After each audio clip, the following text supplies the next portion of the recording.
Hello everyone, welcome back to the channel. Small reminder, you're stepping into the dangerous world of Shadows of the Knot. This is a Chapter 7, Suppressed Flames. Let's begin. The armored SUV screeched into the private underground garage of the Draven penthouse tower, tires smoking on the concrete. Viktor Draven didn't wait for the vehicle to fully stop. He kicked the door open and pulled Kai out with him. One arm locked around the Omega's waist, supporting most of his weight, while keeping firm pressure on the bleeding graze along his side. Kai's breathing was shallow and uneven. The bullet graze wasn't life-threatening, a shallow furrow across his ribs that stung like fire. But combined with the crashing heat, it had left him feverish and unsteady.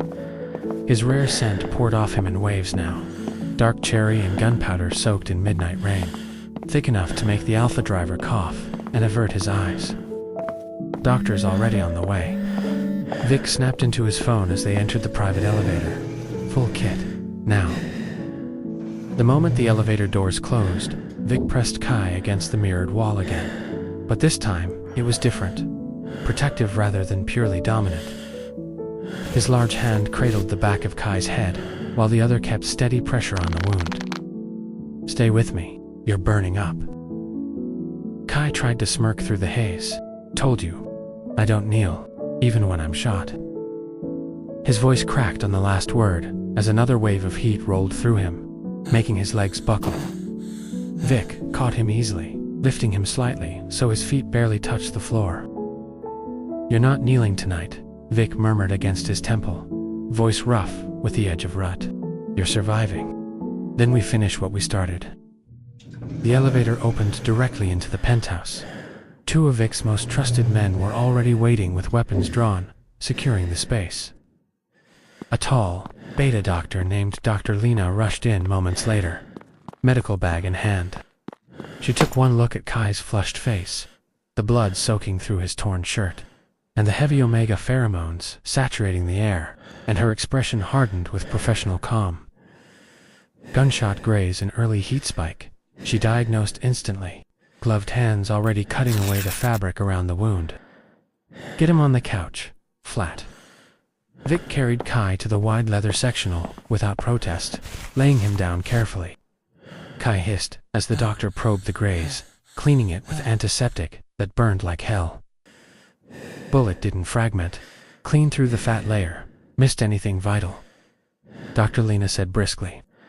She worked fast, local anesthetic, stitches, a tight pressure bandage. But the heat is the bigger problem right now. Stress and proximity have pushed it into dangerous territory. His suppressants are almost completely burned out. Kai's green eyes flicked to Vic, defiant even through the fever. Don't need anything. Just patch me up and I'll be fine. Dr. Lena ignored him, preparing an injection. This is a specialized suppressant cocktail, strong enough to halt the heat cycle and dampen the Alpha's rut response simultaneously. It'll buy you both time. Without it, his heat could spiral and trigger a full rut in you.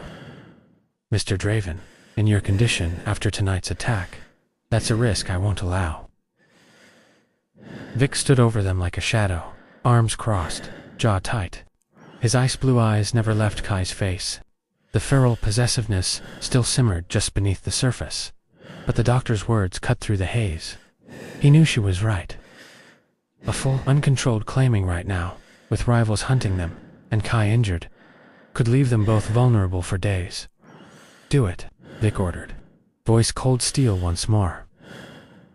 Kai tried to protest, pushing weakly at the doctor's arm. Wait, I don't want. The needle slid into his shoulder before he could finish. The suppressant hit fast and hard.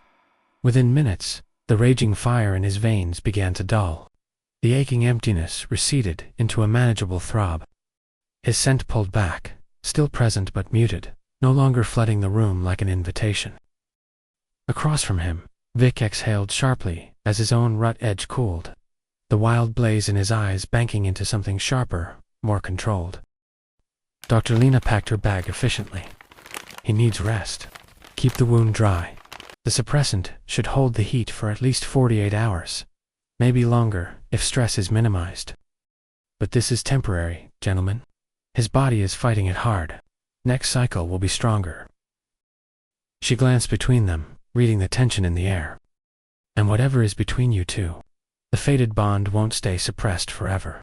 When it breaks through again, you'll need to handle it properly, or it could destroy you both.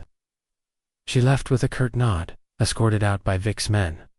Silence settled over the penthouse, broken only by the distant patter of rain against the windows. Vic moved first. He crouched beside the couch, one hand gently brushing damp auburn hair back from Kai's forehead. The touch was surprisingly tender for such a cold man, but his eyes still held that dangerous promise. "You're lucky the Volkovs interrupted us when they did," Vic said quietly, voice low and intense. "Otherwise I would have knotted you right there against those crates. But now," he leaned closer, lips brushing Kai's ear, "the doctor bought us time. When your heat comes back, and it will, there will be no interruptions, no betas, no running. You'll take my knot, and you'll wear my mark." Kai's breath hitched, the suppressant making his body heavy and slow, even as his rebellious spirit flared. "Still not kneeling for you, boss. You can suppress the heat, but you can't suppress me." Vic's smile was slow, dark, and utterly confident. "We'll see about that, little rebel." He stood, scooping Kai up effortlessly, despite the weak protest. "For now, you rest. I have calls to make. The Volkovs just declared war, and I intend to end it, but you..." He carried Kai down the hall toward the master bedroom, the graze now properly bandaged and the immediate danger controlled. "You stay in my bed tonight, under my watch, where I can make sure no one else touches what's mine." Kai's eyelids grew heavy as Vic laid him down on the massive bed, the alpha scent surrounding him like a cage of silk and steel. The fated bond hummed between them, muted but far from gone. The doctor had stopped the heat, but she hadn't stopped the pull, and when the suppressants eventually failed, the storm between the cold Mafia alpha and his hidden Omega bodyguard would finally break. And that's the end of Chapter 7. The doctor has successfully stopped Kai's heat and Viktor's rut with powerful suppressants. Wounds have been treated, and for a brief moment, there is peace. But the fated bond refuses to be silenced. Old tensions return, and Viktor is forced to make a painful decision. If you're enjoying Shadows of the Knot, please like, comment, and subscribe. Your support helps the series grow.